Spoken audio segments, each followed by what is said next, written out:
and we send a message.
Good evening, ladies and gentlemen. Welcome to this week's edition of Governance, Corruption, and Justice.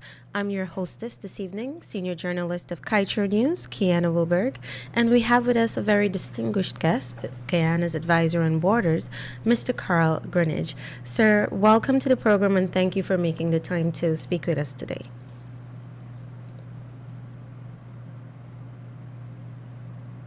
Mr. Greenidge, can you hear us?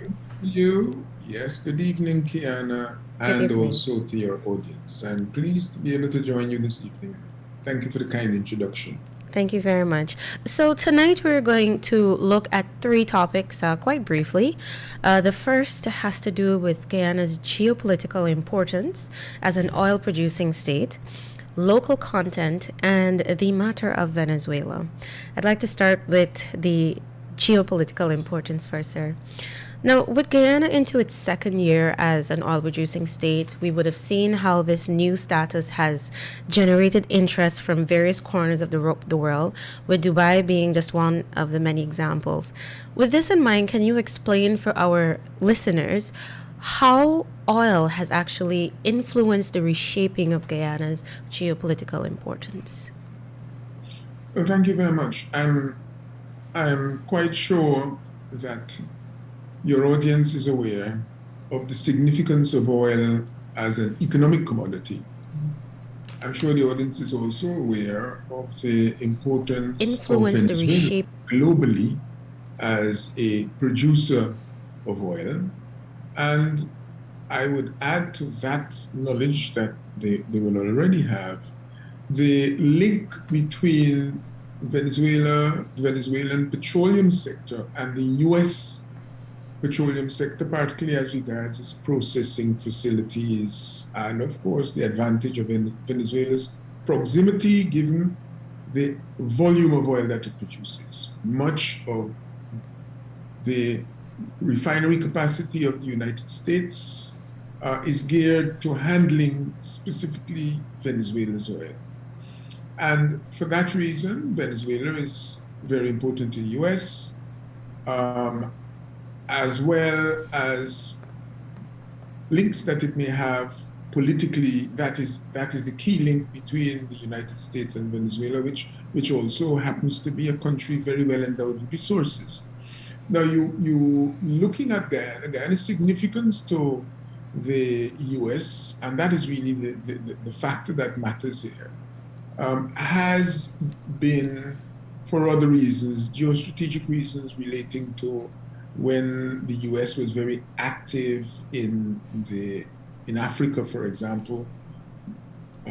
Guyana did serve as a base from which to access Africa, and for this region, the old Timeri or Atkinson Field had been a symbol of its importance, especially during the Second World War. Now that with the change in geopolitics, Guyana's significance declined, and you had its importance arising from its links to if you like, the radical agenda within the region, the rise of Cuba, the rise of leftist regimes and so forth.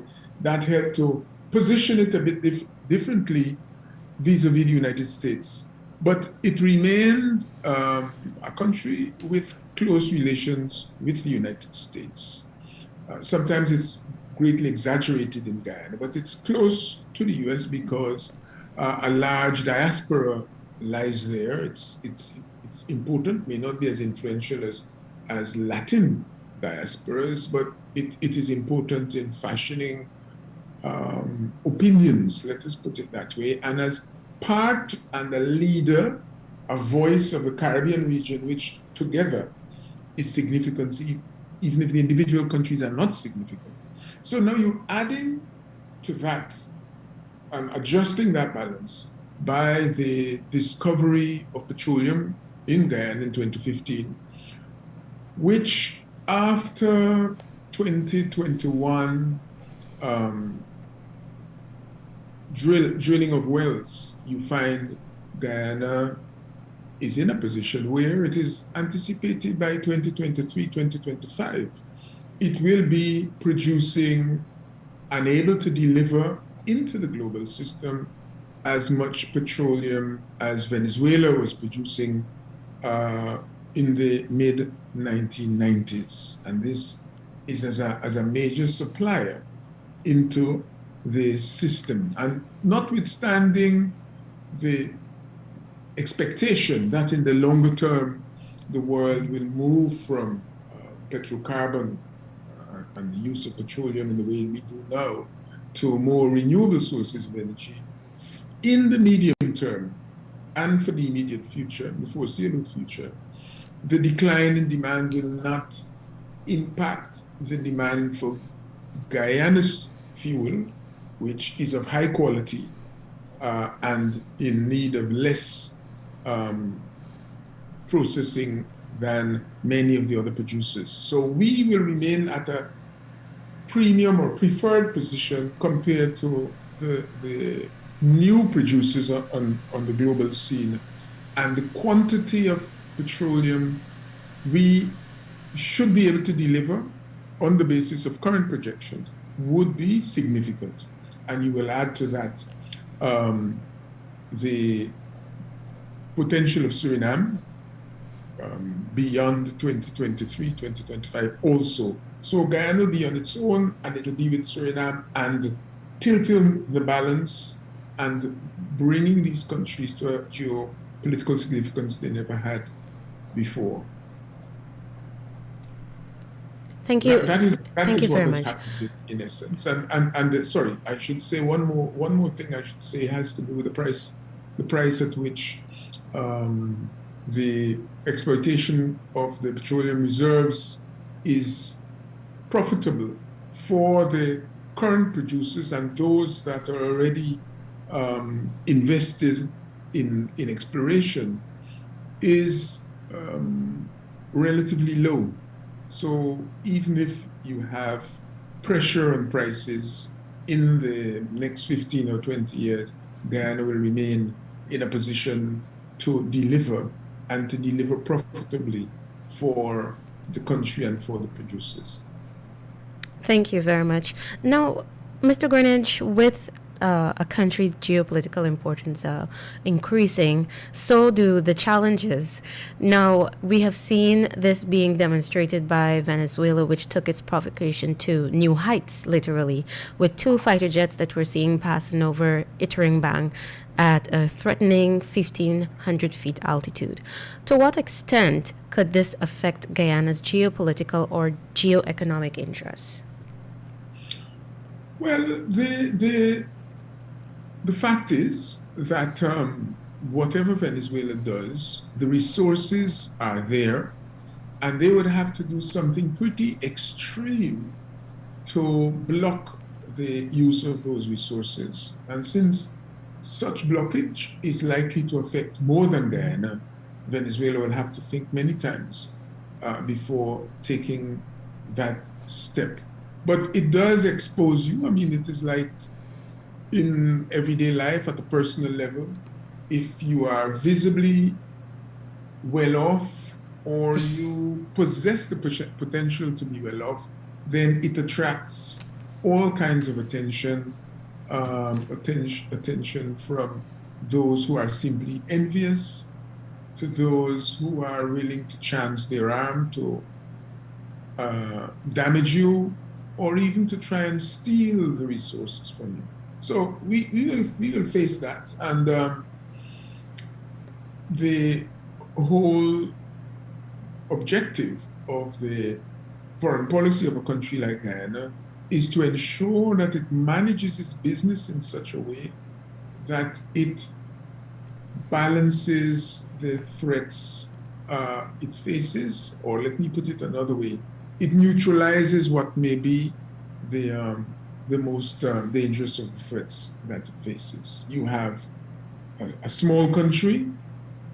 By definition, you have to be everyone's friend, or at least you must ensure that you don't aggravate your enemies or powerful enemies. That's the first principle for all small states. So you have to find friends and keep close to friends, but you also have to have foreign policy that recognizes that people need to associate you as Guyana with things that are desirable on the world scene. Or let me put it another way. You have to brand yourself in such a way that people immediately recognize and find acceptable the brand of Guyana. And we have tried to do this over the years, but perhaps the area in which it's been most successfully done has been, until, let us say, relatively recently, in the arena of international relations, the association with the non-aligned movement, negotiation at the international level, trying to facilitate the peaceful resolution of various conflicts, and then subsequently post 1989, the association under the two previous governments, association with environmental issues, Irokrama and the like, whether you're speaking of low carbon development or the other variants thereof. So that is one way to keep yourself in the focus of the international community. But the truth is that for almost all the things that matter to that community, people have to feel Guyana is a friend. It may not have the power to change or to provide vast resources, but it has the power to speak on our behalf. It will join the international community to ensure that small countries aren't bullied, that small island developing countries and their problems appear on the agenda of the international community. It will ensure that when it speaks on climate change, it takes a position that is defensible and others can understand. So you cannot just be a member of the international community and sit quietly and expect that when your problem arises, everybody's going to come running to assist you. So you have to be an active and intelligent foreign policy is very, very important in protecting ourselves from neighbors with the problems and therefore the incentives to be disruptive or aggressive, such as Venezuela. Now, on that note of Venezuela, can you give our audience an update on the case and what's next? Maybe I should add, just before I finish that, yes, I will do, Sure. that it is also the case that to the extent that you are successful and resources become available to you from the sale of petroleum and maybe a diversification of the economy, provision of employment to your own people, and therefore less stress to your neighbors by migrants, it is also going to be the case that you're in a position to help to raise the influence of the region. This is the Caribbean region, and maybe also to share some of your leverage and resources with those countries. And for them, that is a useful partner because as a set of small countries, they're always subject to the vagaries of weather, environment, and climate, as we're seeing in the case of St. Vincent now, and not so long ago in the case of Dominica, and then prior to that, Barbados and the others from Wema. Now, the government of Guyana did put its case in relation to the allegation by Venezuela that the 1899 Paris Award, which governs or which has established the current borders we have, we took that case following a long period of negotiation with the UN Secretary General and his personal representative, Mr. Doug Newlander, in keeping with the Geneva Agreement of 1966. We were advised by the Secretary General, it gives him that power, as to what was the outcome of a last effort of enhanced mediation. And having tried a series of things over a very long period, he concluded that the next means of resolving this issue is the International Court of Justice. And so we submitted our case to the International Court of Justice, and in keeping with the process of the court, since the matter was put to them, and it was put to them by one of the parties, the two parties weren't in agreement, the court had to decide on whether it had or has jurisdiction. And it concluded, as you recall, on December the 18th of 2020, that it had jurisdiction. It looked at the Geneva Agreement. Let me make that very clear. It looked at the Geneva Agreement. It looked at the powers exercised by the Secretary General. It looked at the attempted refutation of Venezuela. It looks at Venezuela's contention that the 1899 award was somehow null and void, and therefore Guyana could not have this problem resolved by any means other than going to Venezuela, which clearly has no interest in resolving it except in seizing the territory if it can. And it has very clearly, and with a majority that is larger than normal, decided that it has jurisdiction and that the court can examine the complaint and deal with the question of whether or not the international treaty, that is the arbitral award, still stands. And that is what the court is looking at. We did have the preparatory meeting, and in the course of that meeting, the case management, it is called, Venezuelans made their case again, the old bogey about somewhere, somehow, it had been decided that the treaty was null and void. Nowhere has any such decision ever been made, except in Caracas. And therefore, the court never accepted that. And the court required of them that they defend their case if they want to, if they believe they have a case. And in the absence of participation by the court, by the Venezuelan government, representatives of Venezuela, the court will consider the matter and the submissions of that. So we are at this point in time preparing for the hearings. We have the same group of lawyers who worked on the question of jurisdiction, and those lawyers are working on the case. But I keep trying to draw this point both to my political colleagues in Guyana and to the public, that the step we are involved in here is one that we have not been involved in before. We have not had the same process even for the case pertaining to the area offshore with Suriname, where a case was taken and we won that case.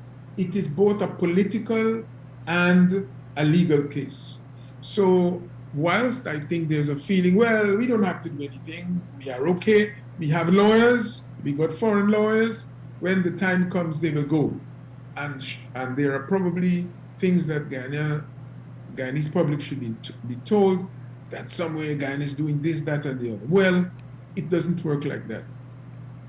The case is to be heard in 2022. We will begin with the memorial from Guyana next year, February, and Venezuela has until the year after that to refute what Guyana says, and after that the court will consider the matter. Well, in the meantime, however, between now and 2023, work has to be done, because whilst the lawyers are trying to anticipate what, if anything, Venezuela will say in 2023, and how best to make our case before even we hear Venezuela, Venezuela is doing things at the international level, at the diplomatic level, Yes. at the level of bilaterals, at the level of the multilateral institutions, trying to disrupt the smooth flow to the consideration of the case by the ICJ. And so the team which we have is both a legal team, that is a foreign legal and local legal team, working jointly, working together, doing different elements, and the diplomatic team led by myself as the agent. You have a co-agent in Guyana who has to help to coordinate the work of the domestic team, diplomatic and legal. And then you have the external legal team and the legal team joint, which is led by the other co-agent, Sushridat Ramphul, and all of that has to be pulled together. And all of that is going on now and will continue to go on. So I'm saying to your audience, Kiana, that they have not to be worried that they're not hearing that Guyana is doing this, that, or the other in relation to the case. There are all sorts of subtle and not so subtle things going on in relation to the preparations. But what's happening now is preparations. We are not asleep someplace. We are not dismantling the team, I hope. And we are trying to strengthen our position and ensure that we see the types of concerns or issues likely to be raised by Venezuela if it comes to the court. Although it says it's not going to the court, it has in fact retained an eminent British lawyer, and that British lawyer, who is a professor in his own right in one of the University of Oxford, in fact, is advising Venezuela. And doubtless, he has a big team behind him, as Venezuela does. So it is very, very important that we also don't get deflected from this work. This is a country in which everybody has an opinion on something. Even those who are never exposed to things, they know everything. And so a big part of our problem often is dealing with our own people, so that they understand the process and they help us to stay on track with that process. And that's why I'm taking the time to explain that so carefully. It is not a case of us now having to say, well, the court said something in December, we got to go and fight them about what they said in December. We don't agree with this part, or we don't agree. The court's decision in December was final. It's final for Venezuela. Jurisdiction, the court has jurisdiction. It is going to move forward on the basis of that. It has jurisdiction. It can't be appealed. And we have to have our memorial prepared on time. And so that is what we're trying to work on. If the additional assistance is required by the teams, we will call upon persons and known skills to help us in this as we go along. And when the time comes for the pleadings, you have a team that is ready, and sometimes an obscure or specialist area arises, and you may have to add to that team for purposes of arguing a point. But I think everybody's become expert on that now after the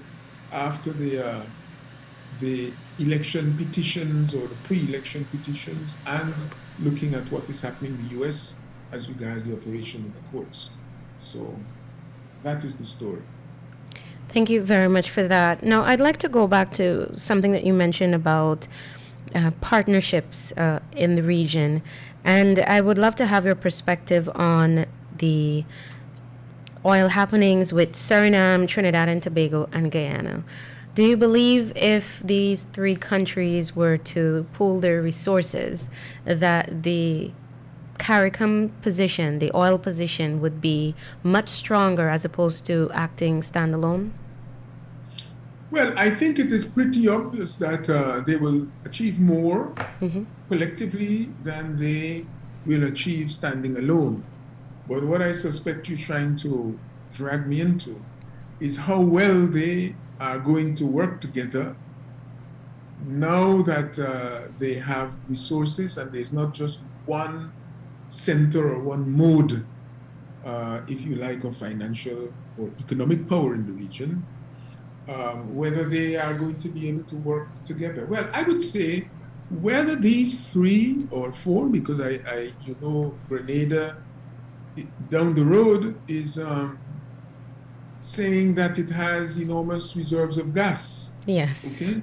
When I say that, I don't mean that in any disparaging way, but what that means is that the grouping may be a little larger than the three, and it is clear that we don't have the financial wherewithal to undertake the investment to exploit all the resources that are before us. So we have to work with others. And to the extent that we work together cleverly, we will be able to ensure timely investment and the complementarities that are needed for these countries to do as they wish with the resources. Requires not only that at the individual country level, they, like us, pursue sensible local content policies and the integration of the petroleum and oil sector with the rest of the economy, but that they do it across economies, okay? So if you're going to have yourself something like infrastructure which the region lacks, outside of Trinidad and Tobago, if you want to move anything out of the Caribbean, or let's deal with the four countries that I mentioned, whether they be banana producers, sugar producers, bauxite producers, manganese producers, you've got problems. The shipping capacity is practically non-existent. The shipping infrastructure is so poor that it isn't only the problem of having to transship from Guyana, for example, whether you're coming from Matthews Ridge to Trinidad, or from Matthews Ridge to Georgetown. the quantities you can move are very small because of the problem of the bars and the rivers. The depths of the rivers, the mouths of the rivers are so shallow, notwithstanding them being some of the world's largest, they have these handicaps. In similar fashion, other countries face handicaps in shipping, whether it is moving bananas or what have you. So investment in infrastructure, deep water ports, and infrastructure to move gas from the oil field onshore, gas from the oil field to export markets. These things are enormously expensive. And whilst we have a country where people like to speak to each other and fool each other that they are international giants, the reality is that we are not international giants in most senses, and most certainly not in terms of the financial resources available, directly available to our citizens. What I'm saying is that the citizens have, and the government has to make sure that it has economic policies that ensure that citizens invest also in these, whether it is manganese, bauxite, bananas, whatever. But that at the end of the day, that will not be sufficient given our potential. And therefore, we have to work with other communities. Given the number of Guyanese you will find in Antigua and Barbuda, given the number of Guyanese you will find in Barbados who are actually businesses, commercial businesses, with significant financial resources, your national policies need to be such that you capitalize on those. But even if you capitalize on those, you will still need additional resources, and more importantly, human resources and skills from the extra CARICOM region, from CARICOM and outside of CARICOM, as well as from US and elsewhere. This trick, coming back even to the question you raised about dealing with the international community on the international relations level, it is to fashion your policies so that you are attractive to those countries, to those entrepreneurs, to those who are interested in collaborating, and those who have skills and financial resources relevant not only to bauxite, but to manufacturing, not only to oil or petroleum, but to manufacturing and the processing of petrochemicals and other things, because that is how we are going to improve our geostrategic significance to the region and to the countries, China, the United States, Russia, and others, who are powers that matter and powers that can influence the direction, economic direction and economic trends. So our challenge is to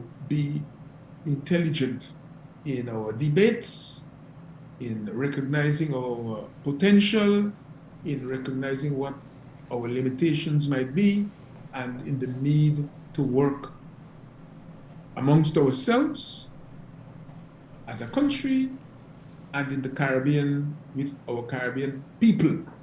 We have resources, human and material resources, which are Caribbean resources. Guyana, I will say this at the risk of upsetting a lot of people, particularly in the private sector, where sometimes views can be very narrow. We've always said this, that the resources of the region are the resources belonging to the people of the region. We will utilize them and we will exploit them for the benefit of Guyanese and people of the region, in the same way as we've called upon countries of the region to be not forgetting that Guyanese are Caribbean people when they find that Guyanese were leaving Guyana to find economic opportunities in their borders. And that's why I mentioned where it is Antigua and Barbuda, Barbados, Trinidad and Tobago. Like good neighbors, we always fall out with each other, but it should not be for long, and it should not be in a dysfunctional manner. Thank you very much for that, Mr. Greenidge. I'd like to turn your attention to the issue of local content for a bit. Now, the national conversation has seen talks about Guyana being able to put provisions in place that would allow first preference and opportunities to be given to our locals. And the stark reality is that we're a population of about 700,000 people. And the reality that is also facing that is that we have 9 billion barrels of oil that has to be developed, or that ExxonMobil says it will develop. Now, I'd like to tap into your expertise as an economist here. Do you believe that, given the wealth of resources that would have to be developed, that we do have the people to fully match the sort of development that we're looking for and to have maximum benefit? Or do you foresee us being overtaken by foreign expertise? Well, you most certainly are short of skills. There's no doubt about this. And I wouldn't waste time arguing that case. The reality is that if you have 83,000 square miles, having a population of less than 1 million brings all sorts of burdens. First of all, if you want to build a road from one end of the country to the next, you would have to tax those persons so heavily that it would be impossible because the numbers are too few, vis-a-vis the income from the known resources, at least those resources that they get money from up to now. And in a similarly, if you look at Guyana in 1990, Guyana in 1960, Guyana in 2030 will not be in a position where it generates the range and the depth of skills that are needed to exploit extensively or in line with our own ambitions the resources that are available to us. You need far more engineers, you need geophysicists, you need economists. Half the time you can't even find competent secretaries. Let me put it that way. Again, I know I run the risk of being abused and beaten up on the road, but the reality is that a major priority for development of Guyana, and most certainly a major priority for human resource development as part of a local content package, requires that Guyana generates more skills. If you look at Guyana vis-a-vis, let us take a country like Nigeria. A lot of people believe Nigeria is in Africa. You know Africa is short of skills. Nigeria is chronically short of skills. But you know Nigeria, in fact, has a relative abundance of skills compared to Guyana. Yes. I don't mean not that they got hundreds of thousands of graduates. I mean relatively speaking. And therefore, when you look at Guyana, a major constraint on development, if you look at the 1964 budget statement, as the plans put together by Guyana in 1964, at that time by Sir Arthur Lewis, who remains the greatest economist this region has ever produced, the thing they mention that is likely to hamstring development of Guyana, even at that time, is human skills. Since then, the flight of human resources from Guyana has been even greater. And therefore, inevitably, you have to recognize you've got to produce more engineers. And where you are producing people with skills, they have, for the most part, to be made more relevant to local conditions.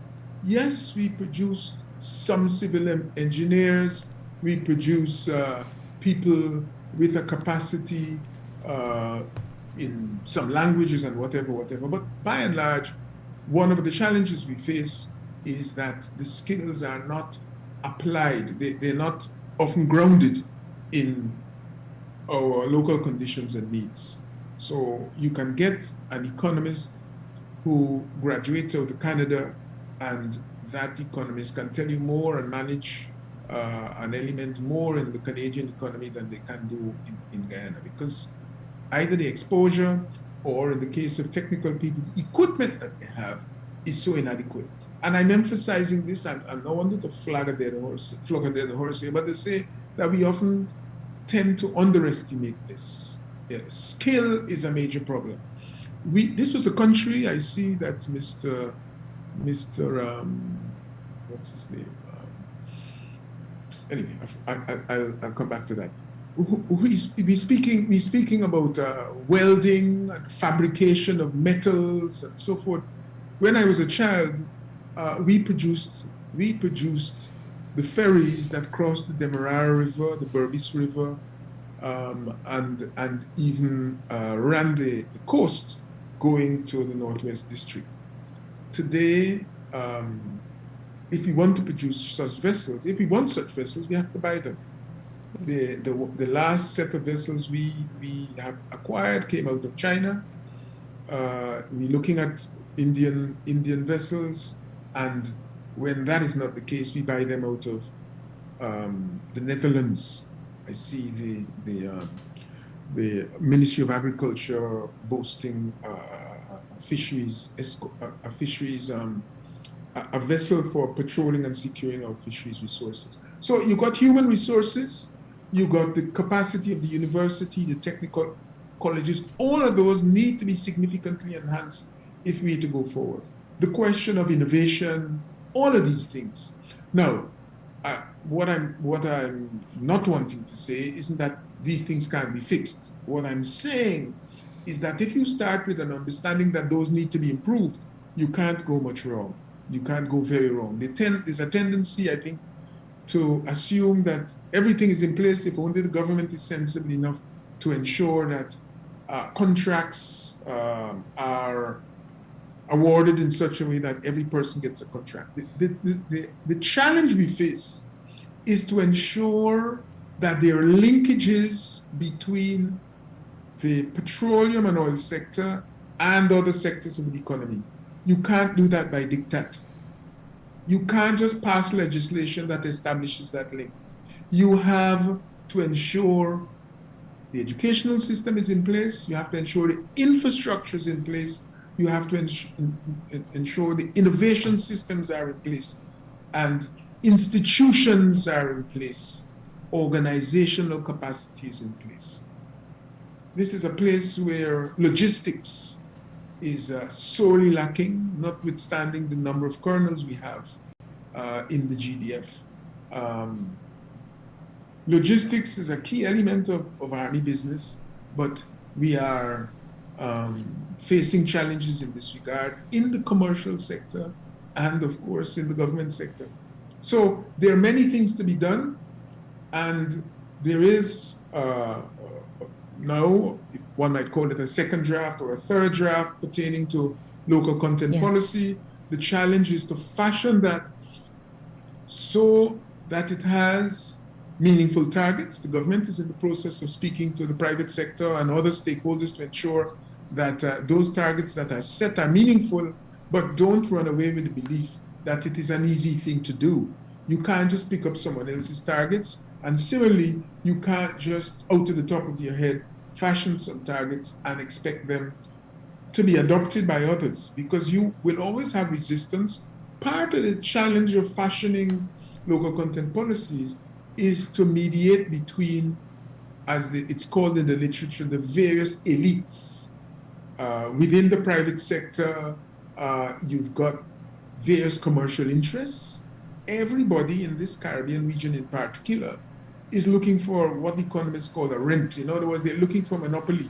You say that something needs to be acquired, something needs to be sold, and a company or a couple of companies want you to give them the right to be the sole or the primary producers. But if you are doing these things and your businesses are not efficient, it's going to affect your competitiveness, the attractiveness of your foreign companies who are exporting the petroleum and gas are going to be affected. And all of that has to be taken into account when you are putting together the rules pertaining to local content. It is not easy. You can't fashion local content policy on the 21st of February 2020 and expect that it should remain unchanged in 2023 or in 2025 or in 2030. This has to be an evolving process where you learn from the experience, the problems you encounter, But government has a key role here. And one of my pet obsessions here is that the governments, Guyanese governments, have to recognize that they have a key role to play in local content, and that role isn't only to drop a formula that says this is the local content, but in putting money in the education system, in pressing the companies to train the people. Not because you're in the private sector, you should believe that you don't have a role to train persons. You have to do training, you have to facilitate training, you have to participate in training. Whether the technical institutes, as is the case, have teachers, some of whom are inexperienced in areas that matter, but they don't have equipment that matters. Both the private sector and the government have to move to ensure that that is remedied. It is a major requirement. And I sometimes sense the reluctance of governments, which governments think, well, this is not for us, it's for the education sector, or it is for the private, or worse yet, it is for the oil companies. It is not for the oil companies, it's our business. That requirement is not going to be met if you just leave it to Exxon or to CNOOC. You have not only to fashion the path, but you have to act as a catalyst here. Act as a catalyst. Do the training. Identify the areas of priority. Encourage through foreign affairs, through your trade agencies, international partners to undertake training not only in diplomatic areas, but also in relation to a range of commercial areas. If that were to happen, Guyana would not even have enough people to meet the student requirements. Do you understand what I'm saying? Definitely. You have such a small population, your needs are so large, you have a challenge here of priorities. And there will come a time very quickly as these sectors expand where foreigners will have to be retained. Up to now, right, sorry, not up to now, even now, if you look around in a number of areas, petroleum and outside of petroleum, even selling at traffic lights, you will find a whole set of Latin speakers who have entered this country within the last few months because we are unable to meet the needs. And as the demand for hotels rise, the quality of hotel staff rises as people leave the low-income sector, the smaller hotel sector, guest houses, and go abroad or go to better-paying jobs. You will require people to enter those lower-paying jobs, unskilled by and large, but not unskilled in the sense that they are supposed to be unsophisticated, where you don't know how to deal in a civil and polite manner with customers. So those low-paid jobs will take on a different dimension. Even to enter them, you will have to be trained and to know certain basic rudiments, to understand the protocols. Whether you are just a taxi driver or you are a doorman, will require that you understand that the customer is paramount.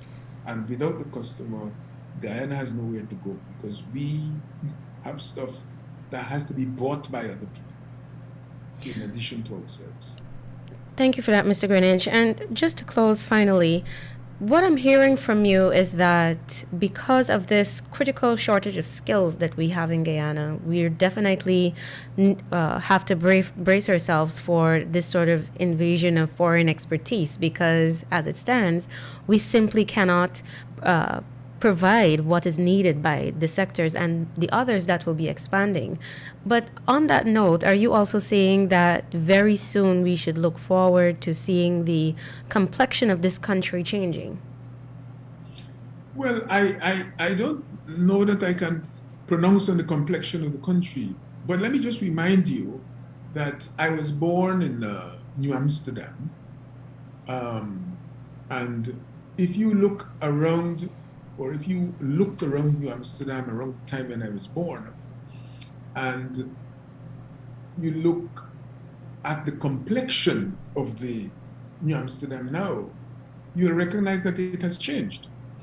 Okay? You had a large Portuguese and Chinese community in New Amsterdam. The major cinema, some of the most prominent names in New Amsterdam, whether it is Ho Young or Chu or whoever, and many of those have migrated. The Portuguese population, I saw somewhere suggesting there are no more than 200 families. I doubt whether there are 200 families. What has happened, however, is that you had an influx of Brazilians. You probably got more than 200 families in Robin Charlotte Street alone from Brazil. And that is not to mention the others on the road who I can't identify, but who are probably Venezuelans, and others around the place. Change is a fact of life, especially today. You cannot stop change. And the movement of people in and out of a country that has no means of blocking its borders, the best thing you can do to ensure that, if you like, the politics of Guyana isn't damaged by the influx of people is to ensure that your populace itself is an intelligent population, intelligent in the sense of being aware of its civic rights, its civil rights, its duties, that the private sector knows what is expected of it, that it contributes in a meaningful way to charity and to non-state activities and so forth. It has to do with the outlook of the country and how we manage our business. Because people will come, you are not going to be able to stop them. How they regard you, how they treat you, how they behave is going to be very much a function of how you yourself behave, how you manage your organizations and your business. I don't think I can tell you I have the answer to this, how best to do it. But I'm saying to you, you have to keep an open mind on this. You have to keep looking and understand. If you don't get local investors, you're not likely to get desirable foreign investors. So you have to make sure that the conditions for local investment exist. Unlike many of my friends in the private sector, it's not all about taxes. It is about many things. Security, whether people respect contracts, whether the law is managed well enough, the law courts are managed well enough to enforce contracts, a number of things like this. I can't list them all for you, but many things matter. The government has to recognize that. The public has to understand that. The private sector has to call for that, but also work for it. You can't call for law and order and be funding people who create chaos in the streets when you try to organize the traffic system. You can't get order in a city where you build a road that has 4 lanes, and before you complete the construction of the road, 3 of the lanes become permanent parking spaces. So you're back to where you started. The traffic is constrained, and the cost of moving goods is as high as it was before you built the road. That makes no sense in economics. But that is where we are and what we are tending to do. Everybody must recognize they have a role, and that discipline and working to a plan matter. Mr. Greenidge, I'd like to thank you very much for this insightful discussion. We would have looked at the geopolitical importance of Guyana as an oil-producing state, local content, and the issue of Venezuela. I'm sure that my audience would have learned a lot this evening, and I thank you once again for being part of the program. Well, thank you for being so kind. I hope they've learned a lot and that they found it interesting and enjoyable. Okay? Thank you very much. Thanks again. We'll talk to you another time. No problem. To our listeners, thank you so much for joining us on Governance, Corruption, and Justice. Do continue to join us this and every week for more programs that will let you know what's going on in your country. Have a good night, everyone.